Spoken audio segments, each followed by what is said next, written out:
Hi there, Nigel Saunders of KW Bonsai. Today we're starting construction of our Ta Prohm temple, which is a temple in Cambodia that has the giant Kapok trees growing over top of the ruins. I'll show you some photos of that. Here we are at the Ta Prohm temple in Google Street View, which they've, photographed the entire temple, and you can explore around it in Street View and just check out the sights. So this is the corner of the temple we're recreating. It has the giant Kapok tree growing on the temple ruins, the roots cascading down like a waterfall. See all the moss on the stones and the carvings, the detail. Yeah, so you can have hours exploring this temple, checking out all the trees. Some fantastic trees in the area. If you want to travel to other parts in the temple, you can just pan over and click where you want to go. You can explore everywhere. Here's another giant Kapok tree. You can see the top of it's being cut off. They're regrowing a lot of them. There's a lot of root damage down here. You can explore all over the temple grounds. There's that tree. There's a close-up of the roots. Big hole in them. Yeah, you can check out all the carvings on the temple. All in high-res photographs. It's really fascinating to explore all the temple. Nice ficus tree over here. Let's go over there. There it is. Check out those roots. Amazing. You can study the tree. You can climb way up and check out the branch structure.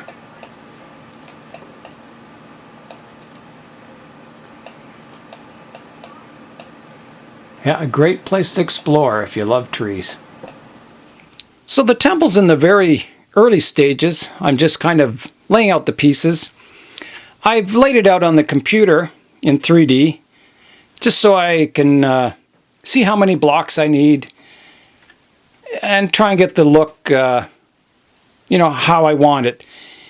It won't be an exact duplicate. Like, I'm not going to worry about getting every stone exactly in place and every carving in the stone exactly perfect. It's going to be a close replica, I would say. It's going to look like the temple, but it won't be an exact replica. I'm making the 1-inch blocks for the Ta Prohm temple. The first blocks I made are these ones, and I was cutting them with scissors, the sponges, and they kind of came out in irregular size. I wasn't happy with the look. They just weren't even enough. If you look at the blocks of stone that the original Ta Prohm temple is made out of, they're very regular, even though they've moved from time. So I wanted to come up with some system that would cut a more precise block. So what we've used, instead of using scissors on the sponges, we've decided to use a hacksaw and a little fixture to get a square cut and an even thickness. So we're going to cut some more just to show you how that works. So Julian's going to use the fixture, which is just a fixture for cutting wood, and we've set a backstop. So Julian will show you how you slide the sponge in. So slide a sponge in there, Jules. You just go like that. Push it against the wall on the backstop. And then he's going to cut it with the hacksaw, holding the one end.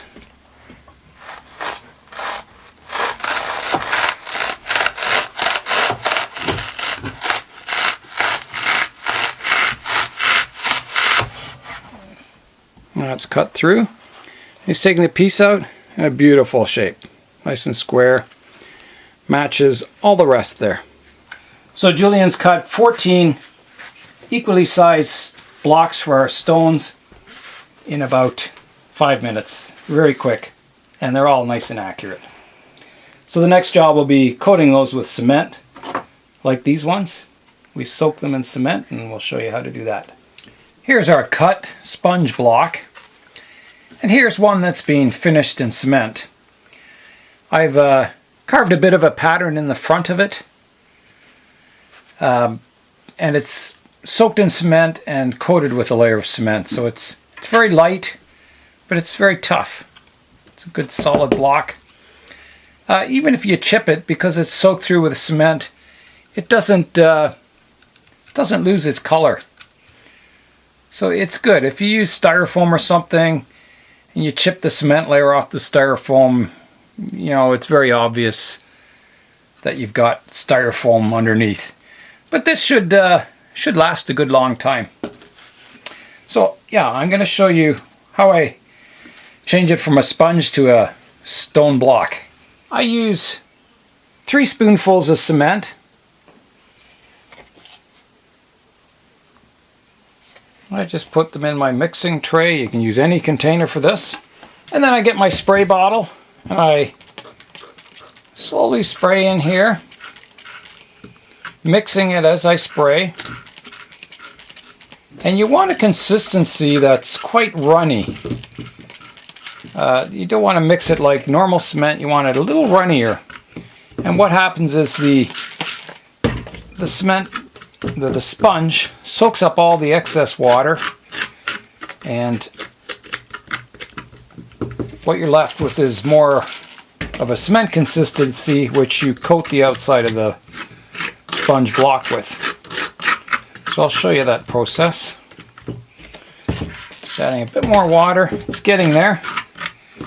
The cement's like a, how would I describe it? A watery paste. Sort of the consistency that white glue would be at.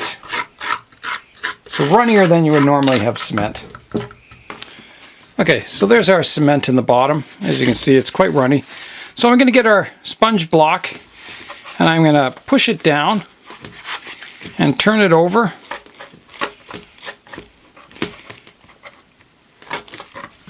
Making sure the sponge is thoroughly soaked in this watery cement mixture.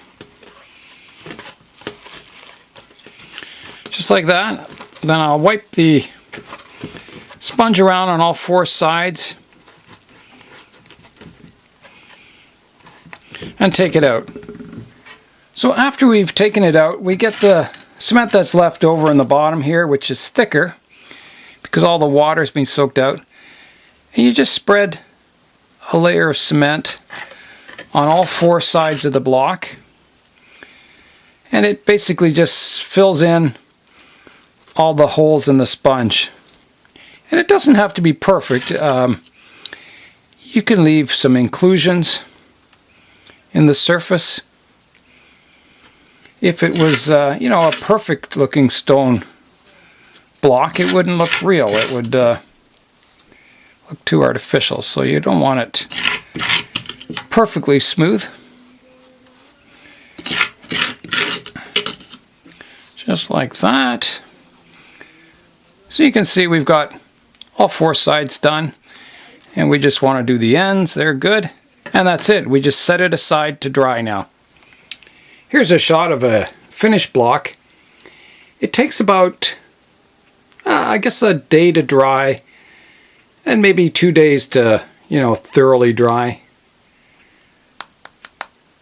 So I've kind of put a bit of a pattern in the front of this one. On the finished temple, I'm gonna, you know, do all kinds of cement work to make these patterns and the, you know, the designs on the stonework. Yeah, so, and it's light, nice and strong. Should be a good good building material to make our temple out of. Here's an update of our kapok trees. In the last video, I was calling them kapok trees, and someone sent me a note saying it's supposed to be pronounced kapok. So I'll call them kapoks from now on. So thanks for that. Yeah, so here's the trees at the present moment. One of these trees will be growing over our temple in the background there eventually. We're going to plant the tree on the temple as a young seedling, train the roots to travel along all the crevices in the blocks, and try and, get a feeling of, the real Ta Prohm temple and the Kapok trees growing on them. So hopefully, everything will go well. So we got several trees on the go here. So we'll probably make some more ruins and grow some more of them. We'll grow some as just specimen trees growing in a pot. And we'll try different things with them. So I hope you stay tuned to this project. We're going to be doing updates as we get the temple built. My son and I are working on it. It's kind of a nice model building project. I enjoy it.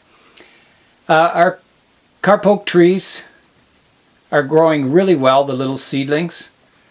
So we're going to, once this temple is finished, we're going to train the seedlings to be growing over top of the temple. So the roots kind of grip the building, sort of like a root over rock, except this will be a root over temple. And I think it's going to be a really fun and interesting bonsai project. So Nigel Saunders of KW Bonsai, do something green today. Mow your grass a little less often. Thanks for watching, and we'll see you on the next video.